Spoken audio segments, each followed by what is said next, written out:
تو شاہم صاحب، آج وزیراعظم نے اقتصادی راہداری کے مغربی روٹ کا سنگ بنیاد رکھا اور اس میں مختلف سیاسی رہنما بھی ان کے ساتھ موجود تھے اور ان تفصیلات سے بھی ہمیں آگاہ کیا کہ اس روٹ سے ہم کیا حاصل کر سکیں۔ پہلے میں چاہ رہا ہوں کہ ذرا وزیراعظم کی زبانی سن لیجئے کہ اس روٹ کے بارے میں وہ کیا فرماتے ہیں، دیکھیے جی۔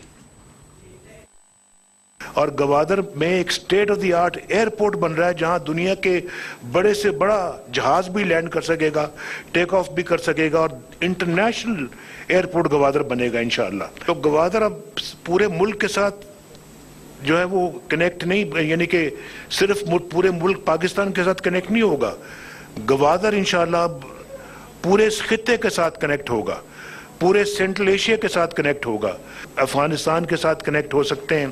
اور افغانستان کے ساتھ ساتھ ہمیں آگے بھی جانا ہے، ہمیں آگے جانا ہے، تاجکستان جانا ہے، ہمیں آگے ترکمنستان جانا ہے، ہمیں آگے جو ہے وہ ازبکستان جانا ہے، ہمیں قازقستان جانا ہے، ہمیں کرگستان جانا ہے، اور پھر اس سے آگے انشاءاللہ۔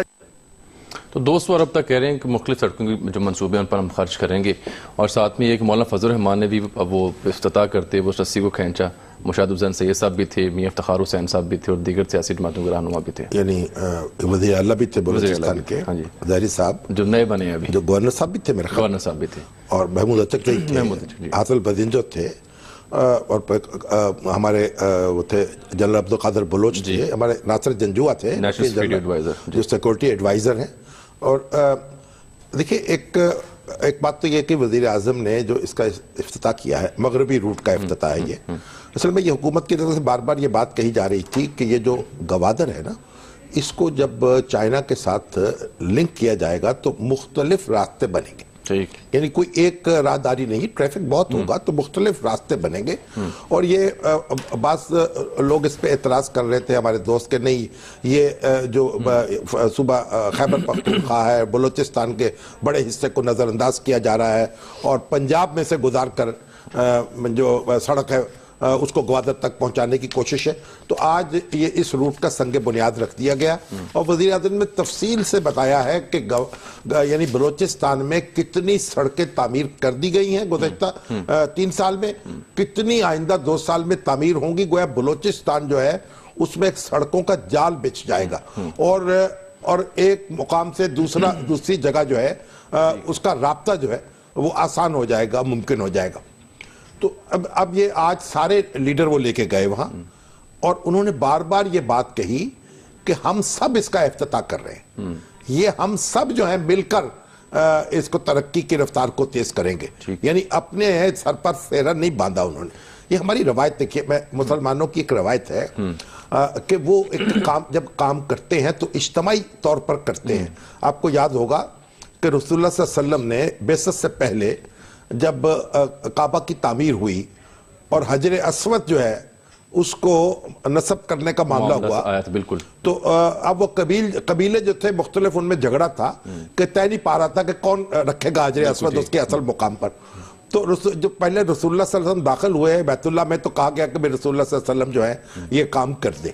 انہوں نے اپنی چادر بچھائی، چادر پہ حجر اسود رکھا، اور تمام قبیلے کے سربراہوں سے کہا اور نمائندوں سے کہا کہ آپ اس کی نوکر کونے پکڑ لیں چادر کے، ٹھیک ہے، تاکہ سب کی نمائندگی ہو جائے۔ سب نے اٹھا کر اس کو وہاں نصب کر دیا۔ تو یہ جو سنت ہے کہ آپ اجتماعی طور پر ایک ذمہ داری قبول کرتے ہیں اور لوگوں کو شریک کرتے ہیں اپنے ساتھ، تو میں سمجھتا ہوں کہ آج وزیر اعظم نے جس طرح سنگ بنیاد رکھا ہے تو اس واقعے کی یاد تازہ کی ہے، اور یہ بڑی بابرکت اقدام ہے، اور بار بار یہ بات کہی ہے۔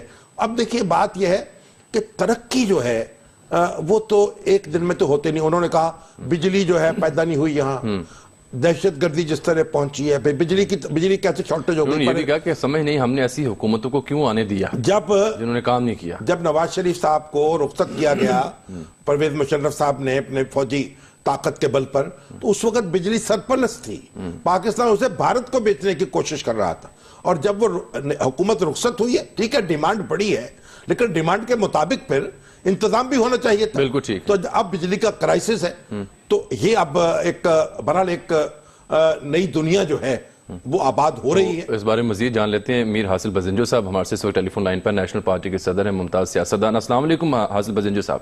جی وعلیکم السلام۔ بزنجو صاحب یہ بتائیے کہ آج جو سنگ بنیاد رکھا گیا تو اس سے اب آپ کے یہ لوگوں کے یہ تحفظات دور ہو گئے جو شکایت کر رہے تھے کہ خیبر پختونخوا اور بلوچستان کا بڑا حصہ نظر انداز ہو رہا ہے اور وہ راہداری جو ہے اس کے بینیفٹ حاصل نہیں کر سکے گا. کیا یہ تحفظات سارے دور ہو گئے؟ میرے خیال میں اس وقت سچی بات یہ ہے کہ جب آل پارٹی کانفرنس میں پرائم منسٹر نے جو کمٹمنٹ کیا تھا تو ہمارے تحفظات تو میری ذاتی طور پہ یا نیشنل پارٹی کی کہے وہ تو اس وقت ہی دور ہو گئے تھے کیونکہ وی ہیو ٹرسٹ دا مین. مگر آج جو ہے آن دا گراؤنڈ ANP, پختونخوا ملی عوام پارٹی, JUI یہ سب سے زیادہ اس پہ اعتراض کر رہے تھے. تو آج سب نے خود ہم نے جیسے آپ نے ابھی مثال دی اور رسول کریم صلی اللہ علیہ وسلم کی, تو وہاں ہم سب کڑے ہو کے ایک ساتھ اس رسی کو پکڑا اور اس کو کھینچا تاکہ اس کی افتتاح ہو جس میں ہم سب شریک تھے. تو وہ لوگ جو اس کی کہتے کہ نہیں ہوگا وہ بھی شریک تھے, جو اس کے حمایت تھے وہ بھی شریک تھے. تو میں سمجھتا ہوں کہ اس کے بعد اگر کوئی کنٹروورسی کرے گا تو پھر اس کی نیت ہی خراب ہے. بالکل ٹھیک ہے. ٹھیک ہے, بہت شکریہ میر حاصل بدنجو صاحب. لیکن ہمارے تو تجزیہ کار ہیں وہ بھی تو اس پر بہت ہی ڈیٹیلز کے ساتھ مائنیوٹلی اس پر اعتراضات اٹھا رہے تھے کہ یہ مغربی کوریڈور نہیں بننا اور اس سے محروم رہ جائے گا بلوچستان کا. اعتمادی ہے نا, ایک ہم نے جو ایک ترقی کی ہے جس کام میں بہت زیادہ کہ ایک دوسرے پر بد اعتمادی کرنی ہے. کچھ ہمارے مخصوص حالات بھی ایسے رہے ہیں, کچھ ہمارے حکمرانوں سے زخم بھی ایسے لگے ہیں لوگوں کو, لیکن کچھ دانشوروں نے بھی ماشاءاللہ ایسے طوطے مینا اڑائے ہیں. تو سارے مل ملا کر ایک دوسرے پر نہ بھروسہ کرتے ہیں نہ کسی کو کرنے دیتے ہیں. ٹھیک ہے. بھارت کے ساتھ تعلقات کا ذکر بھی انہوں نے کیا کہ خطے میں ہم ایک دوسرے کے ساتھ دشمن بن کر نہیں رہ سکتے اور مذاکرات کے اگلے دور ہونے جا رہے ہیں پاکستان اور بھارت کے. دیکھیے اب لیفٹیننٹ جنرل ناصر جنجوعہ, ان کا ذکر بھی انہوں نے کیا, وہ نیشنل سیکورٹی ایڈوائزر ہیں اور بڑے سلیقے کے آدمی ہیں, بڑی چیزوں پہ بڑی متانت سے غور کرتے ہیں, اس کا اظہار کرتے ہیں, لوگوں کی عزت کرتے ہیں, لوگوں سے عزت کراتے ہیں. تو نیشنل سیکورٹی ایڈوائزر ان کو جو مقرر کر کے بڑا دانشمندانہ فیصلہ کیا گیا اور انہوں نے جو اجیت دوول ہے ان سے ملاقات کی بینکاک میں جا کر. اب دیکھیے کسی کو کانو کان خبر نہیں ہو سکی, میڈیا کی کیسی شکست ہوئی کہ وہ جو اسی وقت پتا چلا جب یہ دونوں آمنے سامنے بیٹھے ہوئے تھے. تصویر جاری ہے. بہت سا کام ہونا باقی ہے. مودی صاحب پھر انڈیا سے جب لاہور میں اچانک آئے اور کس طریقے سے انہوں نے دورہ کیا اور وہ ایک بے تکلفی کا بیج بو گئے. اب دیکھیے اب پہلے ایک ماحول آپ دیکھیے ایک دوسرے کی کن پٹی پر رکھ کر آپ فیصلے نہیں کرا سکتے. نہ ہم انڈیا کو ڈکٹیشن دے سکتے ہیں نہ انڈیا ہمیں ڈکٹیشن دے سکتا ہے. برابر کے بات کریں گے اور ایک دوسرے کی بات سمجھیں گے تو پھر معاملہ آگے چلے گا, لیکن پہلے ماحول سازگار ہونا چاہیے. ایک بریک لیتے ہیں ناظرین, یہاں پر ملتے ہیں آپ سے اس بریک کے بعد.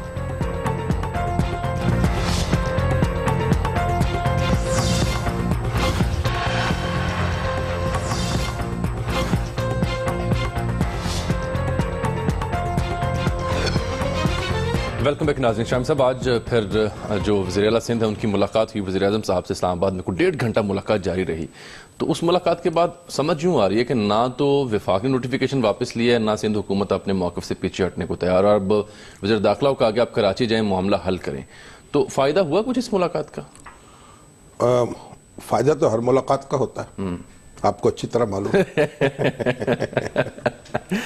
اور یعنی بعض اوقات ملاقات جو ہوتی ہے نا وہ بذات خود ایک فائدے کی چیز ہوتی ہے. ٹھیک ہے. تو سیاست میں بھی اور محبت میں بھی جو ملاقات ہے ضروری ہے, اس کی اپنی ایک اہمیت ہے. اور یعنی خبریں تو پہلے آ رہی تھی نا کہ ایسی جیسے کوئی ٹینشن ہے کہ قائم علی شاہ صاحب نے کہا کہ جناب ہم کابینہ سے مشورہ کریں گے اور پھر آئیں گے, لیکن یہ ساری باتیں ہوائی ثابت ہوئیں. تو شاہ صاحب نے وزیر اعظم سے یہ کہا تھا کہ ہم تھکے ہوئے ہیں, اور تھکاوٹ کی وجہ سے ان کے دل پر بھی دباؤ تھا کیونکہ محترمہ بینظیر بھٹو کی برسی جو تھی اس کے انتظامات میں مصروف ہے. تو اس لیے مطلب ہے کہ میٹنگ اس وقت ہو نہیں سکتی تھی. وزیر اعظم نے کہا وہاں آئیے. تو آج جب وہ وزیر اعظم ہاؤس پہنچے تو میں تو دیکھ رہا تھا ہمارے چینلز پہ لوگ چہک رہے تھے, کسی نے ان کا استقبال نہیں کیا وزیر نے. بھائی وزیر اعظم ہاؤس میں جو بھی شخص جاتا ہے اس کا وزراء استقبال نہیں کرتے, وزراء اپنے دفتر میں استقبال کرتے ہیں, یا وزیر اعظم ہاؤس میں وزیر اعظم کا عملہ ہوتا ہے.